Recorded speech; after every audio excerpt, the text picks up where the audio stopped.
Tengo el coche con una capa de polvo, de tierra. Casi puedo plantar patatas ahí todo. Estamos en una nueva serie que empezamos hoy, después de la miniserie de Semana Santa. Y nos hemos querido ir a la carta de Pablo a los Corintios. Vamos a ver solo la primera parte de la carta, los primeros 8 capítulos. No hoy, sino los próximos domingos. Y la idea ahí es descubrir a la Iglesia en lo cotidiano, ¿no? en el día a día. Si queremos entender el Evangelio y que brille con fuerza, tenemos que ir a Romanos, es nuestra carta. Y lo vimos el año pasado, ¿verdad? Si queremos entender la naturaleza de la Iglesia y de dónde y cuál es el propósito que Dios tiene para su Iglesia, la carta a los Efesios es la que tenemos que leer y en la que tenemos que profundizar. Pero si queremos descubrir a la Iglesia en lo cotidiano, en el día a día, Corinto, la carta a los Corintios es nuestra carta y es lo que vamos a intentar ver en estos próximos domingos. De hecho, algunos de los temas que vamos a tratar, hoy vamos a empezar por la identidad del cristiano, identidad de la Iglesia. La semana que viene con Rubén estaremos viendo la madurez en el espíritu. Después veremos la unidad en torno a Cristo con Eva. Hablaremos del liderazgo también, en torno a un liderazgo que se parece a Jesús, con Nacor. Luego seguiremos hablando de una comunidad de gracia, pero que no normaliza lo que hace daño, lo que no es bueno, ¿no? Y esto lo estaremos viendo con Andrés. Luego Hernán nos hablará del cuerpo como un espacio de discipulado. Hemos invitado al presidente de la FIEIDE, a Francisco Mira, pastor Everdi, para hablar de la familia como un espacio de discipulado. Y acabaremos la serie con Martín hablando del amor, de ese amor que pone límite a mis derechos. Así que espero que esta serie nos edifique y sea un espacio también de reflexionar conjuntamente. Vamos ahí, a 1 Corintios. Tenedlo abierto porque lo íbamos a ir viendo a medida que avanzamos en el texto. A veces pensamos que lo que nos da forma son las grandes decisiones de la vida. Pero casi siempre lo que más nos da forma son las cosas cotidianas. Si tú pones barro fresco en un molde, no hace falta apretarlo mucho, enseguida coge la forma del molde que lo rodea. Y la pregunta no es si vas a ser formado, porque lo estás siendo. La pregunta es, ¿cuál es el molde que te está dando forma? ¿Qué te da forma últimamente? ¿Has pensado en eso?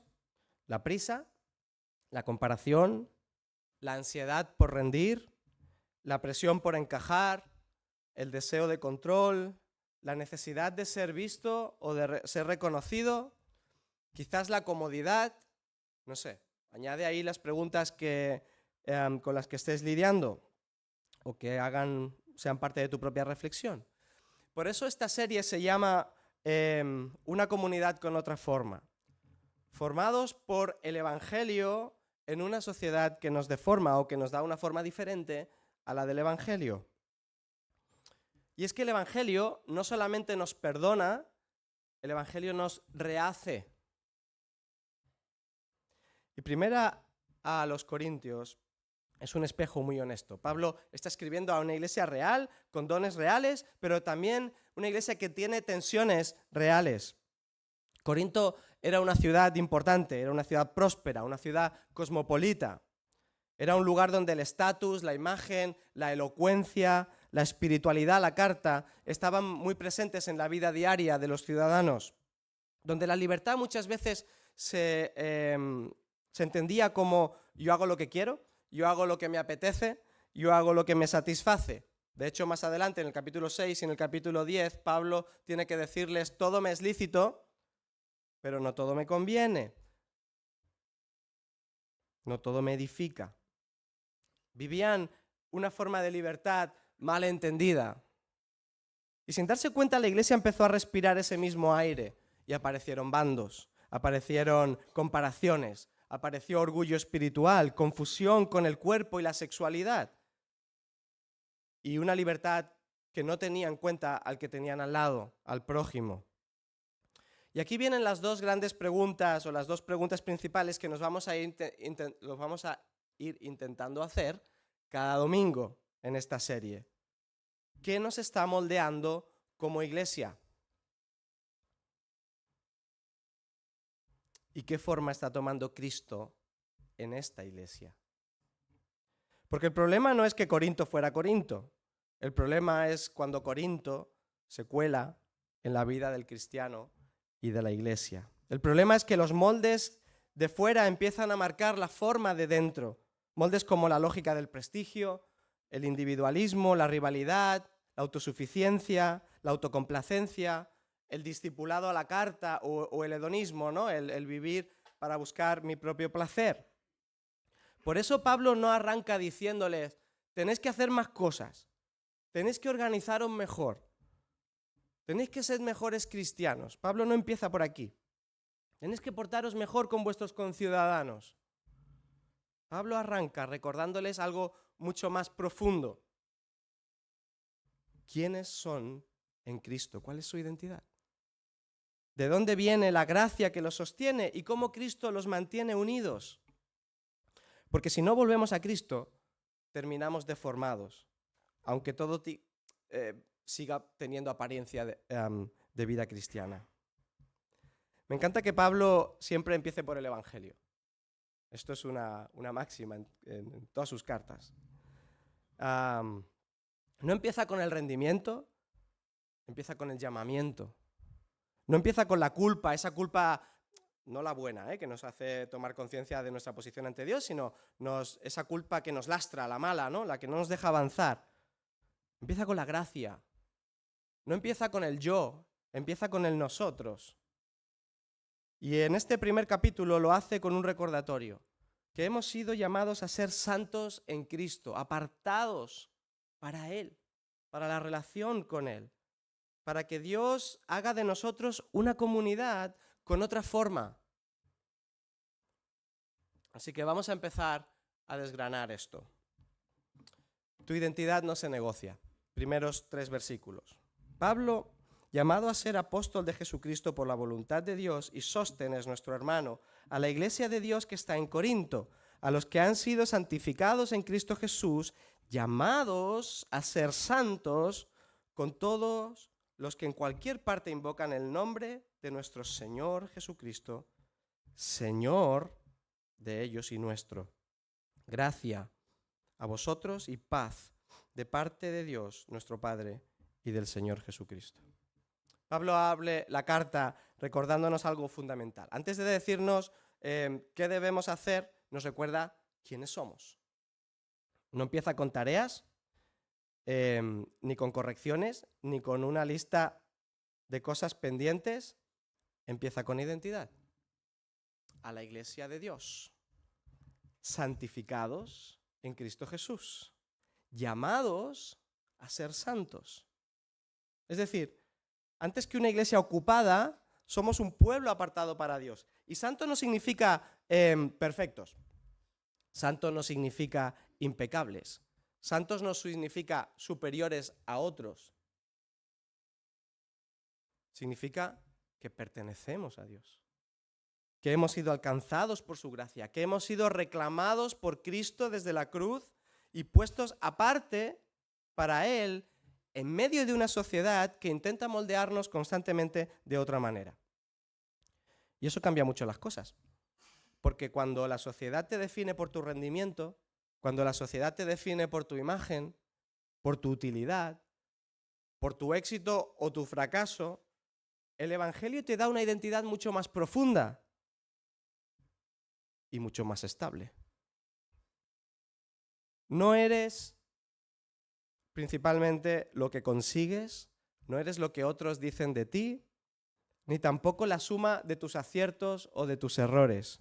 Eres alguien amado por Dios y llamado a vivir en una relación de intimidad con Él, alcanzado por su gracia, puesto en sus manos para ser transformados y para ser formado por Él. Y esa identidad no solamente afecta a mi vida personal, a mí mismo como discípulo, como cristiano, afecta también a nuestra manera de ser iglesia, juntos. Porque si todos pertenecemos a un mismo Señor, entonces la iglesia deja de ser un lugar de comparación. Deja de ser un lugar de clases espirituales o de bandos. Deja de ser un espacio donde cada uno busca su sitio para sobresalir y se convierte en una familia que aprende a vivir desde la misma identidad, desde la misma pertenencia y relación con Dios. El punto de partida de toda esta carta es que la santidad empieza por pertenecer. Antes que haz, Dios te dice, eres mi hijo, te amo, has sido apartado para mí. Y desde ahí toma forma todo lo demás. Desde tu identidad maduras, desde tu identidad en Cristo, maduras, buscas la unidad, sirves, renuncias a ti mismo, aprendes a amar y como discípulo aprendes a caminar en obediencia. Además, Pablo insiste una y otra vez en algo muy concreto. Jesús es Señor. El Kyrios en griego. Hasta en 7 ocasiones, Pablo dice solamente en este capítulo que Jesús es nuestro Señor. Y esto no es un detalle menor. Decir que Jesús es el Señor significa que mi vida ya no me pertenece a mí, que el señorío le pertenece a Jesús. Él compró mi vida en la cruz. Por lo tanto, Él la dirige, Él la sostiene. Él tiene autoridad sobre mi tiempo, sobre mis decisiones, sobre mis relaciones, sobre mis prioridades. Él tiene la decisión sobre mi agenda, mi descanso, cómo gestiono mi descanso, sobre cómo manejo mis responsabilidades y mi manera de vivir la fe en comunidad. Es Jesús quien marca el patrón de cómo conducirme en todas esas áreas de mi vida, porque Él es mi Señor. Y en ese punto se produce una crisis necesaria, una crisis saludable, porque reconocer a Jesús como Señor siempre pone en tensión nuestra autosuficiencia, a la que tendemos constantemente, ¿no? Nos saca del centro, nos confronta con nuestros moldes, nos obliga a preguntarnos si realmente estamos siendo formados por Cristo en esas áreas o seguimos tomando la forma de lo que nos rodea. Y esa crisis o ese punto de tensión no es una señal mala.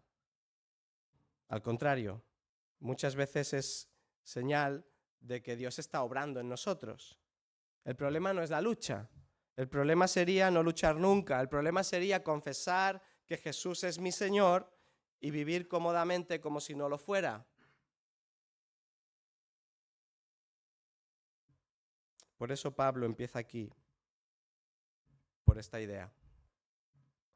Sin una identidad clara, todo lo demás se desordena. Seguimos.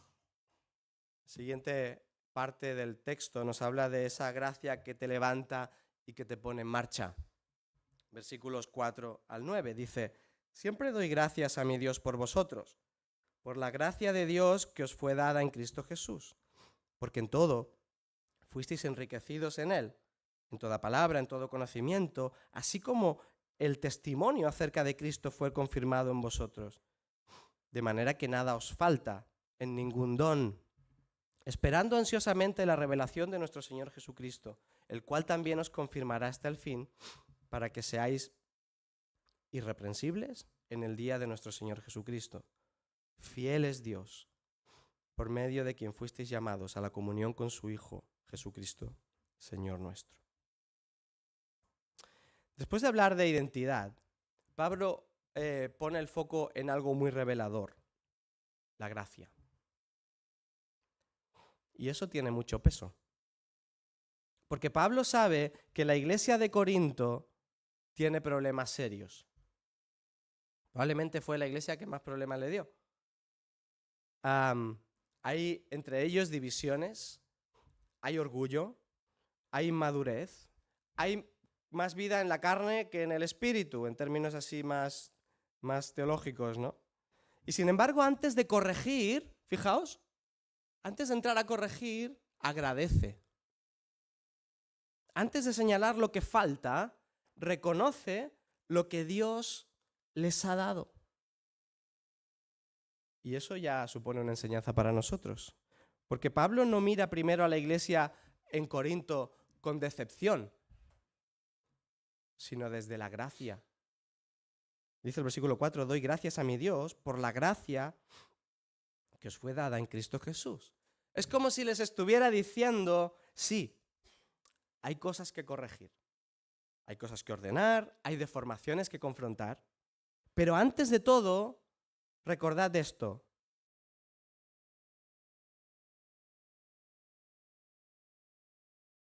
No se edifica desde la culpa, ni desde la presión.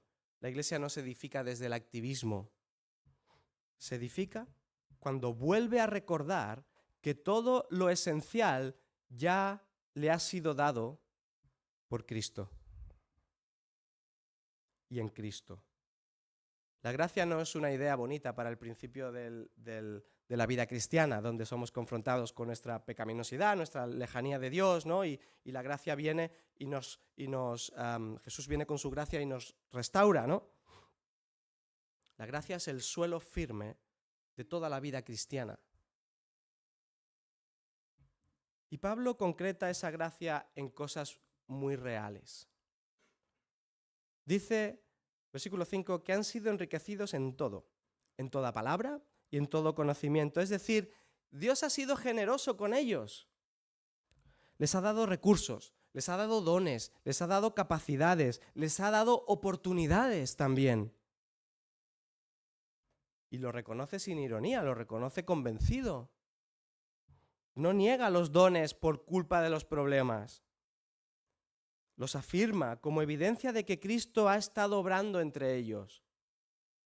Y si hacemos un paralelismo, si me lo permitís, me parece que podríamos hacer la misma afirmación nosotros hoy, como iglesia de Granollers aquí en Camíbel de Canovelles. Esta iglesia ha sido enriquecida de muchísimas maneras, de muchas maneras. Nos ha dado personas, cada uno de vosotros, y los del segundo turno también.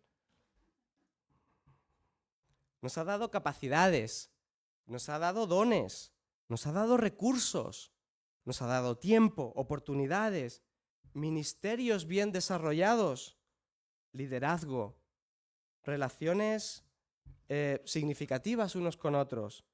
Nos ha dado una enseñanza bíblica sólida, espacios donde servir.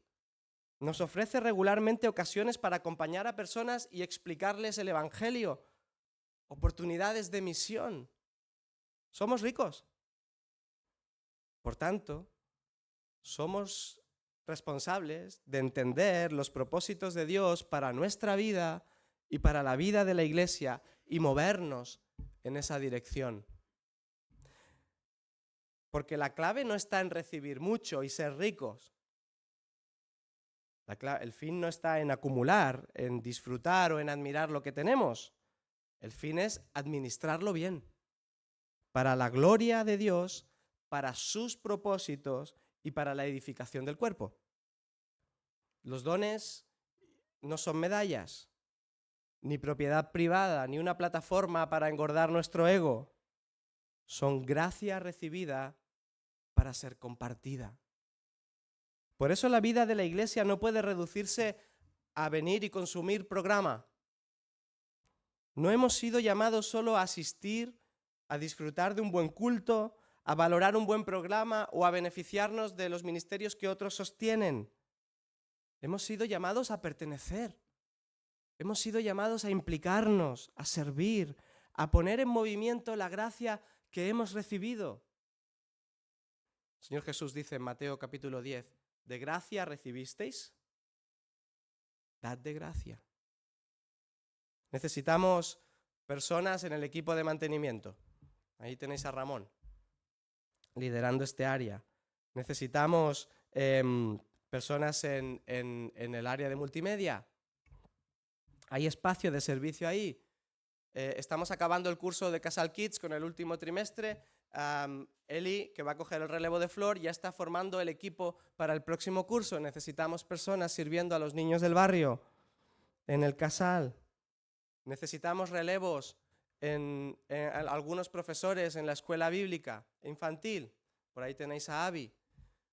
Hay otros ministerios en la iglesia que están esperando que lleguen los dones, las capacidades que Dios te ha dado y por los que te ha puesto en esta comunidad. Te animo a buscar a los líderes de ministerio, de proyectos, o a mí como pastor, para encontrar el espacio en el que puedas comprometerte y ser generoso, en el mismo sentido que Jesús lo ha sido contigo y con esta iglesia. Jesús nos forma para pertenecer, con todo lo que significa pertenecer. Dios está buscando a personas comprometidas que den estabilidad a los ministerios y a los proyectos, que sean responsables, que estén cuando les toca estar, que sean proactivos en servir en las áreas en las que se les ha dado responsabilidad y que lo hagan de manera continuada, estable. Porque entendemos que todos esos espacios contribuyen a los propósitos de Dios a través de nosotros. Y Pablo remata este bloque con una frase, una de las frases más esperanzadoras del pasaje. Dice el versículo 8, Él también os confirmará hasta el fin. Fiel es Dios. Qué importante es esto. Porque al final la obra de la iglesia no descansa solamente en nuestra capacidad de responder, sino principalmente descansa en la fidelidad de Dios. Él nos llamó, Él nos capacita, Él nos sostiene y Él nos acompaña. Esa es la base, pero no debilita nuestro llamado al compromiso. En todo caso, hace posible que nos comprometamos. Porque la gracia no es permiso para quedarse igual, es la fuerza que levanta, que corrige, que capacita, que sostiene. Es la mano de Dios empujándonos a caminar y es el fundamento que nos libra del orgullo o del desánimo. Por eso cuando una iglesia está siendo deformada por su contexto, el camino de vuelta no empieza con más presión, no empieza con hacer más, empieza con más claridad. Volver a Cristo, recibir de nuevo su gracia, mostrar la misma generosidad, poniendo esos dones al servicio del cuerpo y de los propósitos de Dios y descansar que Dios seguirá siendo fiel. Tercera idea, de fans a familia. Vamos a leer ese trozo, versículos 10 al 17. Os ruego, hermanos, por el nombre de nuestro Señor Jesucristo, que todos os pongáis de acuerdo y que no haya divisiones entre vosotros, sino que estéis enteramente unidos en un mismo sentir y en un mismo parecer. Porque he sido informado acerca de vosotros, hermanos míos, por los de Cloé, que hay contiendas entre vosotros. Me refiero a que cada uno de vosotros dice, yo soy de Pablo, yo de Apolos, yo de Cefas, yo de Cristo. ¿Está dividido Cristo? ¿Acaso fue Pablo crucificado por vosotros? ¿O fuisteis bautizados en el nombre de Pablo? Doy gracias a Dios que no bauticé a ninguno de vosotros, excepto a Crispo y a Gayo, para que nadie diga que fuisteis bautizados en mi nombre. También bauticé a los de la casa de Estéfanas. Por lo demás, no sé si bauticé a algún otro. Pues Cristo no me envió a bautizar, sino a predicar el Evangelio, no con palabras elocuentes, para que no se haga vana la cruz de Cristo. Apenas 9 versículos después de haber empezado a redactar la carta, Pablo ya entra en el gran problema de la iglesia de Corinto, la división. Una iglesia que, como hemos visto, tenía dones, pero no estaba sabiendo vivir como cuerpo, como familia. Y Pablo les habla con una mezcla de firmeza y de ternura, ¿no? Les dice, os ruego. No les escribe como quien quiere ganar la discusión, sino como el pastor que ve a la familia romperse por dentro y no se quiere resignar a que eso acabe pasando.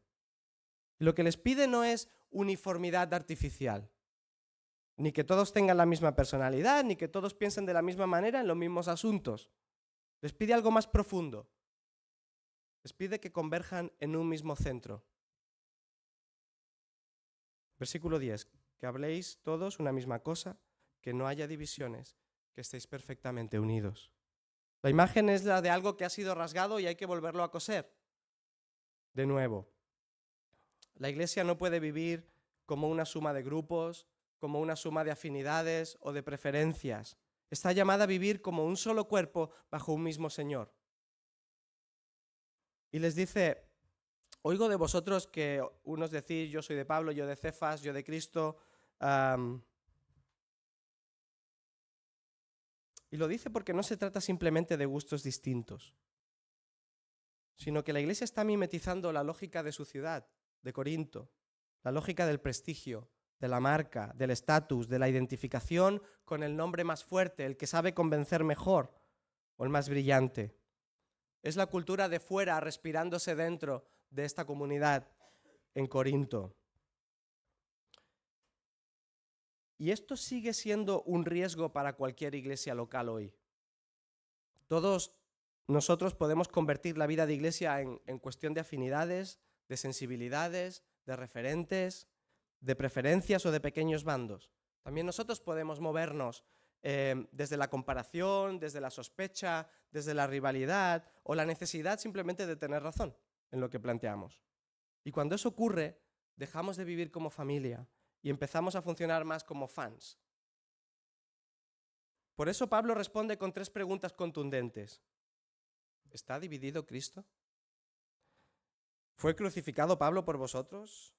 ¿Fuisteis bautizados en el nombre de Pablo? Es decir, ¿de verdad hemos perdido de vista lo esencial?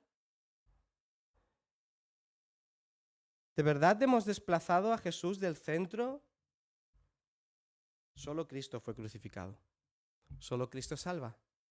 Solo a Cristo pertenecemos. Solo Cristo nos da identidad, como hemos visto en el primer punto. Y cuando eso se olvida, la comunidad empieza a romperse, aunque siga reuniéndose cada semana. Por eso la unidad no se protege solo con buenas intenciones o con técnicas para llevarnos mejor. La unidad se protege volviendo una y otra vez a lo esencial, a la cruz de Cristo, al nombre de Cristo, al señorío de Cristo en nuestra vida y en la vida comunitaria, a la agenda de Cristo. Si el centro se mueve, todo lo demás se desordena. Y en el versículo 17, que es el último de este trozo, Pablo deja una frase clave. Dice que ha sido enviado a anunciar el Evangelio no con sabiduría de palabras, para que no se haga vana la cruz de Cristo.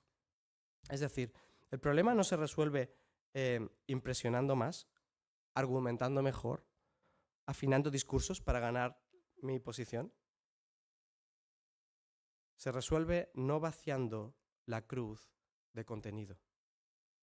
Se resuelve dejando que el Evangelio humilde y poderoso vuelva a ocupar el centro. Por eso el paso de fans a familia no es un ajuste solamente relacional, es una transformación del corazón personal del discípulo y del corazón de la vida de la iglesia.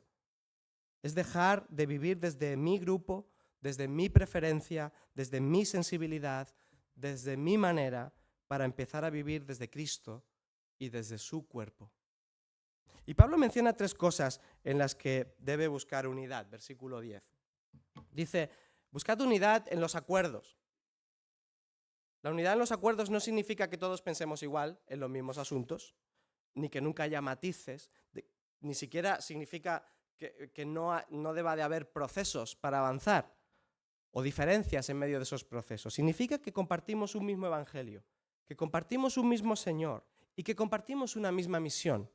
Significa que sabemos distinguir entre lo esencial y lo secundario y que aprendemos a hablar de manera que construya en lugar de polarizar. Buscar acuerdos es remar juntos hacia un mismo lugar. Es poner por delante aquello que Cristo ya nos ha dado en común, como veíamos antes, somos ricos en muchas cosas que Cristo ha dado, que corrigen con gracia y que ayudan juntos a caminar en vez de dividirnos. Y Pablo da a entender en esta carta que no estamos desarmados, que no estamos desequipados para esa tarea de buscar acuerdos. Dios ya nos ha dado lo necesario, nos ha dado su palabra, nos ha dado su espíritu, nos ha dado los dones, nos ha dado un liderazgo, nos ha dado la obra interior del Espíritu Santo que produce un fruto en nuestra vida. Un fruto en personas muy diferentes entre nosotros. Y ese es el verdadero milagro de la Iglesia, no que todos seamos iguales, sino que el Espíritu Santo une en un mismo proyecto a personas con historias, con cultura, con sensibilidades y con ritmos distintos. Luego les pide no solo unidad en los acuerdos, sino una misma actitud. No basta solamente con coincidir en algunas ideas. Pablo apunta al corazón. Porque muchas veces el problema no está solo en lo que pensamos, sino en cómo nos situamos unos frente a otros. Por eso les llama a desechar la rivalidad, a desechar el orgullo, la sospecha, el espíritu de los bandos, la necesidad de imponerse o de ganar. La unidad, por tanto, necesita un perfil concreto: humildad, paciencia, capacidad de escuchar, disposición a ceder, prontitud para pedir perdón y perdonar, valentía para buscar la reconciliación. No se trata solo de tener razón, se trata de parecerse a Cristo. La pregunta aquí no es solamente si estoy de acuerdo con el proyecto común. La pregunta es también, ¿qué clase de persona estoy siendo dentro de ese proyecto común?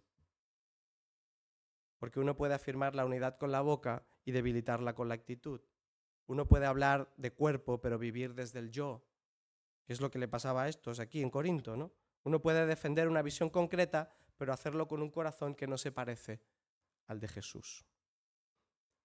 Y la última idea en la que les pide que encuentren unidad, que converjan, es una misma mente, un mismo parecer.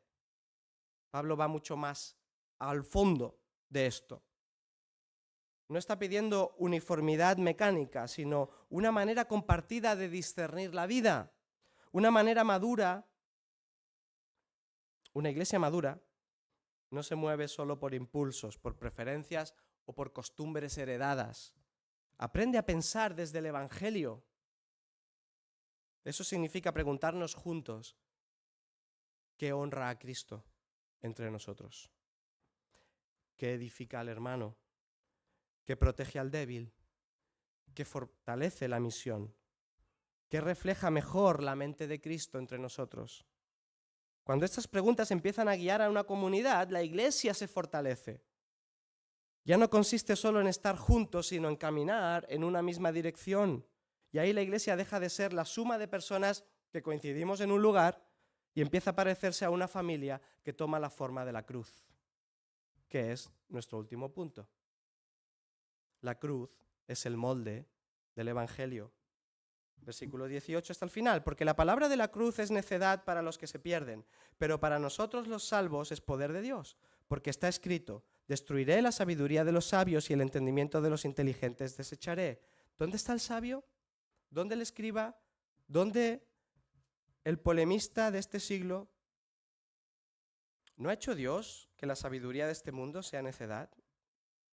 Porque ya que en la sabiduría de Dios el mundo no conoció a Dios por medio de su propia sabiduría, agradó a Dios mediante la necedad de la predicación salvar a los que creen. Porque en verdad los judíos piden señales y los griegos buscan sabiduría, pero nosotros predicamos a Cristo crucificado, piedra de tropiezo para los judíos y necedad para los gentiles. Mas para los llamados, tanto judíos como griegos, Cristo es poder de Dios y sabiduría de Dios. Porque la necedad de Dios es más sabia que los hombres y la debilidad de Dios es más fuerte que los hombres. Considerad, hermanos, vuestro llamamiento. No hubo muchos sabios conforme a la carne, ni muchos poderosos, ni muchos nobles, sino que Dios ha escogido lo necio del mundo para avergonzar a los sabios, y Dios escogió lo débil del mundo para avergonzar a lo que es fuerte, y lo vil y despreciado del mundo ha escogido Dios, lo que no es, para anular lo que es. Pero nadie se jacte delante de Dios. Mas por obra suya estáis vosotros en Cristo Jesús, el cual se hizo para nosotros sabiduría de Dios y justificación y santificación y redención, para que, tal como está escrito, el que se gloríe en el Señor. Pablo sabe que el problema de Corinto no es superficial, que no se arregla solo con mejores dinámicas, con más organización o con un poquito más de paciencia. El problema está en el molde.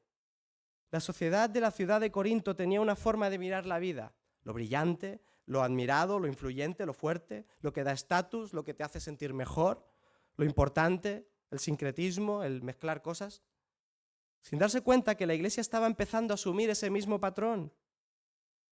Y esto es una advertencia también a cualquier iglesia local hoy. También puede pasarnos a nosotros. Podemos empezar a medir la vida cristiana y la vida de iglesia con categorías que no nacen del Evangelio, que no se desprenden del Evangelio. Lo que más me gusta, lo que más me representa, lo que más me beneficia, lo que más me apetece, lo que más me hace sentir reconocido, lo que encaja conmigo. Entonces el centro se desplaza. Y cuando el centro se desplaza, la cruz se vacía. Por eso Pablo dice, cuidado. Dice, la palabra de la cruz no es un adorno cristiano, es el corazón del cristianismo. Es el lugar donde Dios ha decidido revelar su poder, revelar sus propósitos, su sabiduría, su salvación. Aunque el mundo le parezca una locura, ahí está la verdadera vida hacia la que apuntar y que crezca en nosotros. Eso significa que la cruz no solo perdona, sino que la cruz también forma, rehace nuestra manera de vivir.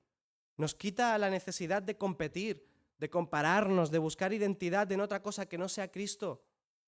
Nos baja del pedestal, nos recuerda que nadie se salva por méritos, que nadie puede sostenerse a sí mismo, que nadie tiene derecho a mirar al otro por encima del hombro. La cruz nos pone a todos en el mismo lugar, todos necesitados de gracia. Y precisamente por eso puede construir una comunidad distinta. Precisamente por eso, una comunidad donde ya no hace falta impresionar, donde ya no hace falta defender una marca o un proyecto, vivir a la defensiva o buscar superioridad y estatus. Porque si Jesús es Señor, entonces mi identidad, mi valor y mi seguridad no dependen de cómo quedo, ni de cuánto sé, ni de cuánto hago, ni de cómo me ven otros. Dependen de la gracia que hemos recibido de parte de Él. Por eso la unidad no se sana solo acordando cosas y mejorando procesos, que también. Se sana principalmente cuando volvemos al centro, a la cruz. Cuando la cruz reduce nuestro orgullo y aumenta nuestro amor. Cuando dejamos de vivir para nosotros y empezamos a pertenecer de verdad a su cuerpo, a su iglesia. Y cuando el Evangelio produce una comunidad con otra forma. Una comunidad donde hay identidad común, porque todos pertenecemos a Cristo. Donde hay un propósito común, porque ya no venimos a consumir, sino a implicarnos. Donde hay humildad común, porque nadie puede glorificarse a sí mismo. Y donde poco a poco aprendemos a decir con la vida, no solo con la boca, con la vida, si he de gloriarme en algo, me gloriaré en el Señor. Pablo nos ayuda, resumiendo, a reenfocar y a no olvidar que la iglesia nace del llamamiento de Dios. Ahí está nuestra identidad. Que se sostiene por su gracia revelada en la cruz de Cristo y que permanece unida cuando Cristo ocupa el centro. Por eso la pregunta no es solo qué hacemos, sino qué está influyéndonos, qué nos está dando forma como iglesia. Si lo que ocupa el centro es el yo, la preferencia, la comunidad, el orgullo, la vida y la iglesia se deformarán. Así que hoy el Señor nos invita a volver a lo esencial, al molde de la cruz, a recordar que le pertenecemos, a vivir desde la gracia que hemos recibido y a cuidar la unidad y nuestra pertenencia al mismo cuerpo, a esta iglesia local. Porque cuando Cristo está en el centro, nuestra vida y nuestra iglesia toman otra forma, una que tiene mucho más propósito, una forma que tiene mucho más sentido, pero principalmente una forma que glorifica a Dios, que es para aquello a lo que fuimos creados. Que el Señor nos ayude. Vamos a orar. Señor, gracias por la identidad tan sólida que encontramos en ti. Ayúdanos a darnos cuenta de qué significa ser tus hijos y cómo conducirnos por la vida desde esa identidad. Gracias porque tu gracia nos capacita también para ser discípulos y para ser iglesia. Gracias por la riqueza de dones y de cosas que tú has dado a esta comunidad local aquí en Granollers. Señor, danos la sabiduría y el discernimiento para ser buenos mayordomos de todo eso que hemos recibido y que todo lo que hagamos y el cómo seamos iglesia te glorifique principalmente a ti y cumpla tus propósitos, Señor. Ayúdanos a hacer esta reflexión personal y que tenga un eco en nuestra vida de iglesia y que sigamos creciendo como iglesia local desde el molde de la cruz. Señor, que eso sea lo que nos dé forma.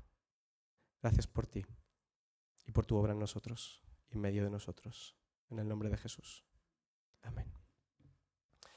Vamos a terminar el culto con nuestro tiempo de comunidad y hoy lo vamos a hacer compartiéndoos la enseñanza evangélica que se da en los colegios.